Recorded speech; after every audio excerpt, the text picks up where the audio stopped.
با سلام بیننده عزیزی برنامه اخباری آزادی خبرهای نوی جهان تاجیکستان را با همکارانم از دوشنبه و پراگ تقدیم میکنیم. امروز 11 نوامبر است. سرخط خبرها. در امریکا دو شهروند تاجیکستان را به غارت یک بانکومات متهم کردند. یکی پس پنجره است، دیگری را هنوز پلیس جستجو دارد. هزاران مهاجر کاری از جمله مهاجران تاجیک تاکسیرانی را در سنت پترزبورگ قطع کرده قسمی هم به تاجیکستان برگشتند. چرا در تاجیکستان هر سال صدها صاحبکار و تاجر از کار دست میکشند؟ چی کار باید کرد تا تجارت وسعت یابد و زندگی بهتر شود؟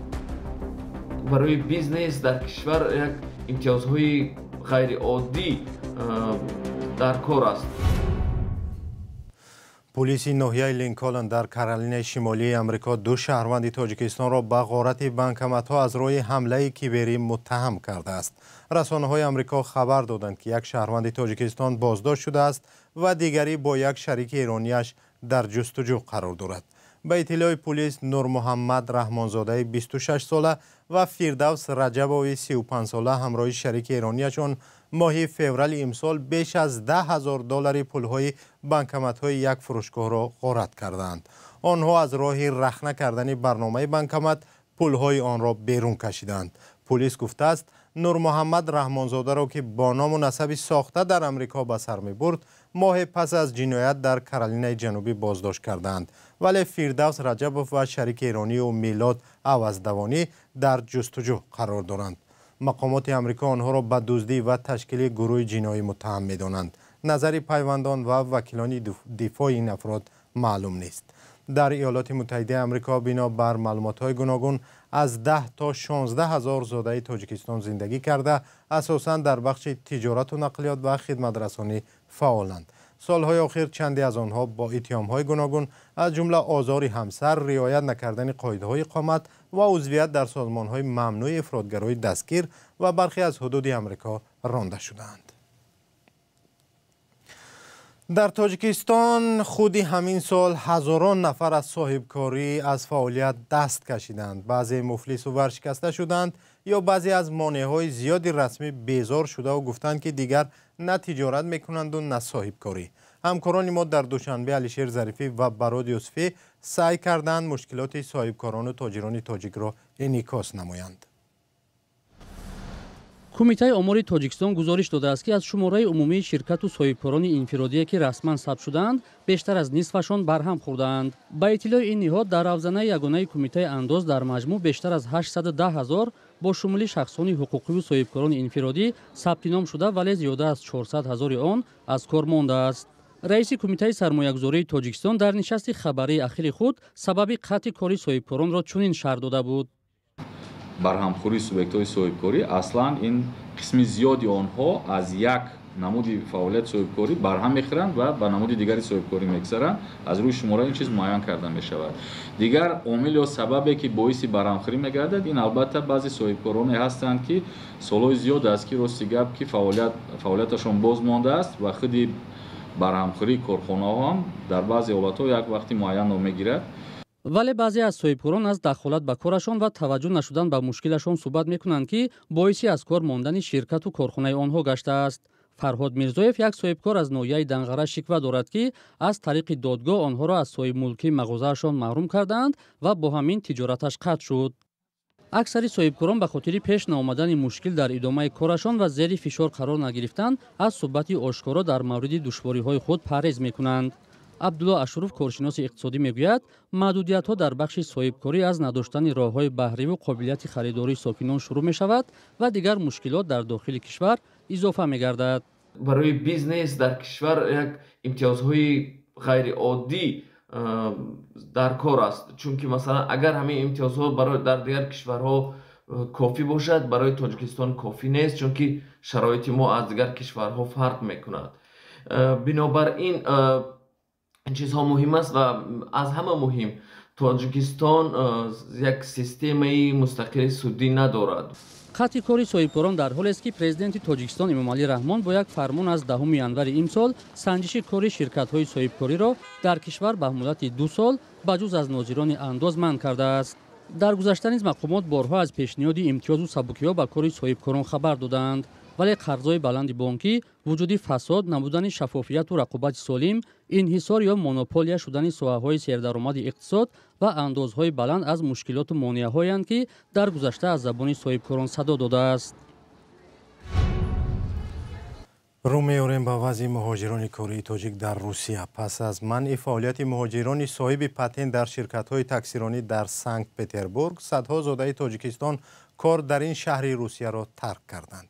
ҳукумати санкт петербург аз рӯзи 8 ноябри имсол шаҳрвандони хориҷиро аз ҳаққи ронандаи таксӣ маҳрум кард.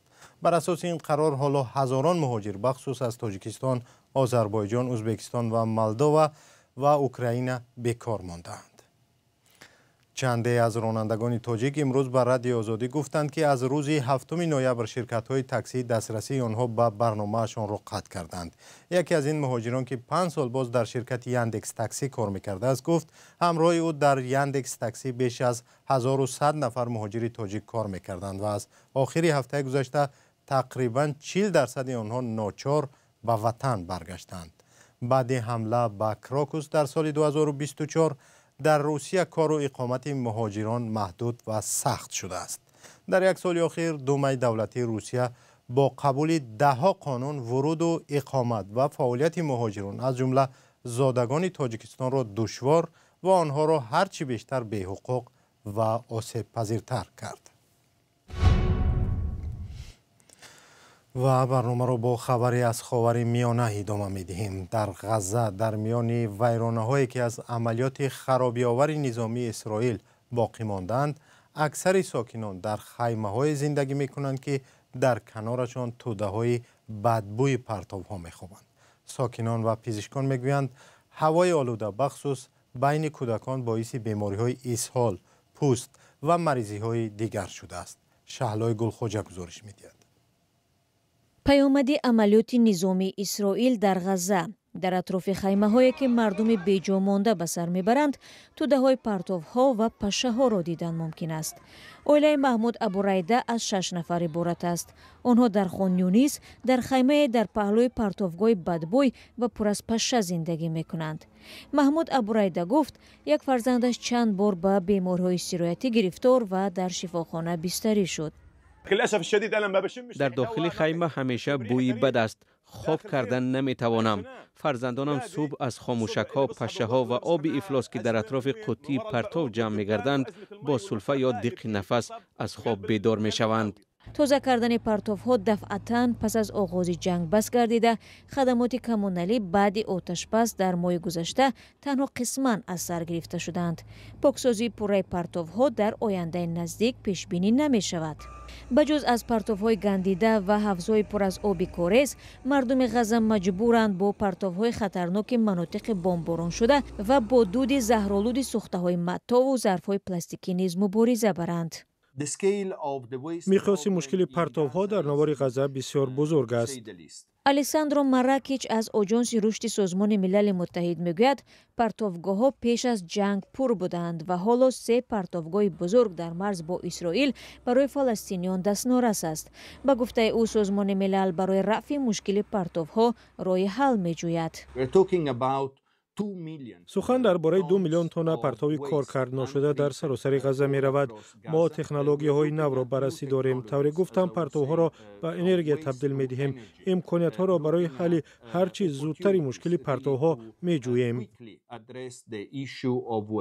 пизишкон дар анклави сераҳолии фаластиниён мегӯянд, олудашавӣ боис ба бемориҳои меъда, дарунравӣ, пайдо шудани шапушку доғҳо ва ҳар гуна захмҳо шудааст.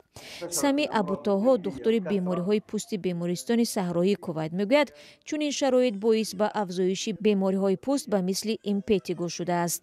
Маҳмуд Хеллес ва аъзои хонаводааш дар наздикии ҳавзе ки барои ҷамъоварии оби борон сохта шудааст зиндагӣ мекунанд. ҳоло ин ҳавз аз оби фозилоб пур шудааст ва онҳоро бемор мекунад. мо ба ҷуз аз чунин ҷойҳо дигар макони иқомат надоштем. дар ин ҷо зиндагӣ кардан хеле душвор аст, зеро бинобар харобаҳо توده‌های پرتوها و نبودن کارکرد آب کاریز بیماری‌ها اوج گرفته است. علاوه البته رئیسی منطقه خان یونس میگوید آب باران‌های جمع شده نه تنها کارناشی هم هستند بلکه این آلودگی به ذخیره آب‌های زیرزمینی وارد می‌شود. بخش اعظم زیرساختار آب و کاریز غزه بر اثر بمبگذاری‌ها و عملیات زمینی اسرائیل ضرر جدی دیدند. چون این وضعیت مردم را مجبور کرده است تا حاجتخانه‌های باز را استفاده برند که هنگام باریدن باران جاری می‌شوند.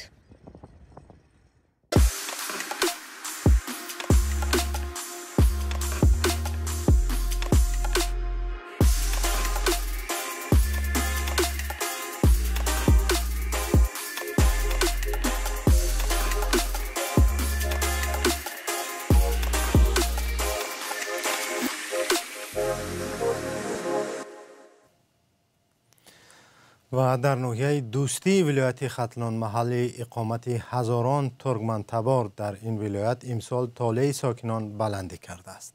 پس از سرمایه‌ای که 2-3 سال پیش احوال انارزارهای ناحیه را بد کرده بود، امسال درختان دیگر باره جان گرفتند و حاصل دادند. همکاران ما چند ساکن ناحیه دوستی را هنگام کار پیدا و صحبت کردند. امی انار قطع زندگی داریم. نیترام خوست میتیم این وادر مایدای بسیار ترس لیتر را طلب میکنه تیز بپزه. افتاب میزنه گفته کاغذ میپیچونیم. امی چیش بسیارای کورش. اوغل جمعه خدایقل و زنی 50 ساله ترکمن و اعضای اویلش در ناحیه دوستی ولایت ختلان این شب و روز سرکارند. آنها 4 گکتار نهال انار دارند و امسال حاصل خوب گرفتند. اوغل جمعه میگوید انار را تا آخر ماه دکبر در انبار نگاه داشته بعد آنکه محصولات وارداتی از افغانستان و ازبکستان در بازارهای محلی کم شد به فروش میگذارند. در گوشه دیگر ناحیه دوستی در دهه گرد گلمراد که اکثرا ترکمنها زندگی میکنند، ساکنان زیاد به جمع آوری انار مشغولند. آیناباد خالو زن دیگر ترکمن گفت حاصل فراوان خوب است و سبب خوشحالی آنها شده است، اما همزمان زحمت زیاد میطلبد. سحری میشنیم تا عبیده بعدم کمک دم میگیریم بعد شب تا شب کار میکنیم، تازه میکنیم، خوب کرده میکنیم، سر تروکه میکنیم، کلونش مایدش هر خیزات میکنه ده. های خنک باشه سوز نمیشوده. های زدش 1 سال اناره انا حاضر سوزه. اشاره اویناباد به سرمایه شدید 2 سال پیش است که بر اثر آن بعضی از درختان از جمله انار آسیب دیده حاصل ندادند. رجب المرادوف که در گذشته به مهاجرت کاری میرفت، بعد دشوار شدن بود و باش در روسیه به زادگاهش برگشته است. او 3 سال بود انار میپرورد و از تصمیمش پشیمان نیست. همینجا 1 هکتار داریم.